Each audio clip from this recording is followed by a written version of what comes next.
Aïe aïe aïe aïe aïe, Sénégal, Brésil, 2-0 pour le Brésil. Il y a beaucoup de choses à dire les gars. Il y avait quand même beaucoup de tension, c'était physique, il y avait beaucoup de pressing. Le deuxième but des Brésiliens pour moi, il n'y avait absolument pas but, il y avait une faute qui n'a pas été signalée. La première chose que moi j'ai ressenti les gars en regardant ce match, j'ai vraiment senti que la Coupe du Monde les gars, c'est vraiment dans pas longtemps parce que l'intensité dans ce match, c'était incroyable. Concernant Mendy, j'ai trouvé qu'il a quand même eu pas mal d'erreurs dans ses relances. Après, c'était pas le point faible de l'équipe, mais voilà.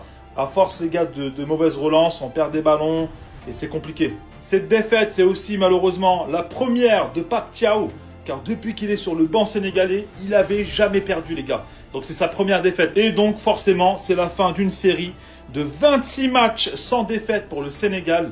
Déjà, bravo au Sénégal pour cette performance.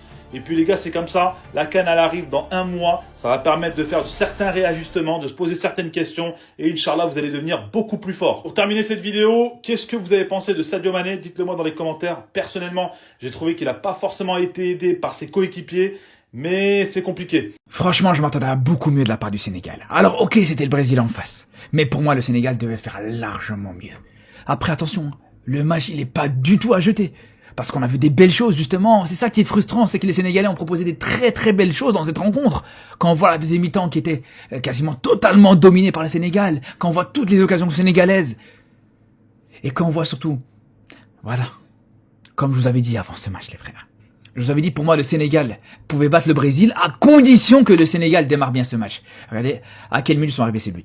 Quasiment dans la première demi-heure. C'est dans la première demi-heure où, voilà, où tu souffres, où t'as du mal à ressortir proprement, où t'as du mal à faire face au pressing brésilien, où tu commets trop d'erreurs de relance. Et c'est sur la première demi-heure où tu te fais manger. Et surtout sur le premier but, parce que, pour moi, le deuxième but, et on va en reparler, les gars, sur un autre TikTok, mais pour moi, les gars, le deuxième but, c'est du vol. Pour moi, les gars, le deuxième but doit être annulé. Il y a tous les jours faute. Mais bref, on va pas revenir sur ça, les gars, ça c'est encore un autre sujet.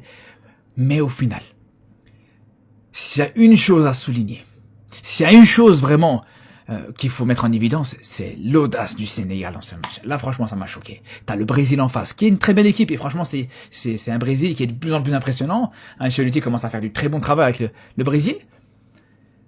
Et malgré ça, les gars, on a une équipe du Sénégal qui hésite pas à proposer du jeu, qui hésite pas à faire des belles choses. Et ça, franchement, pour le coup, c'est tout à l'honneur des Sénégalais.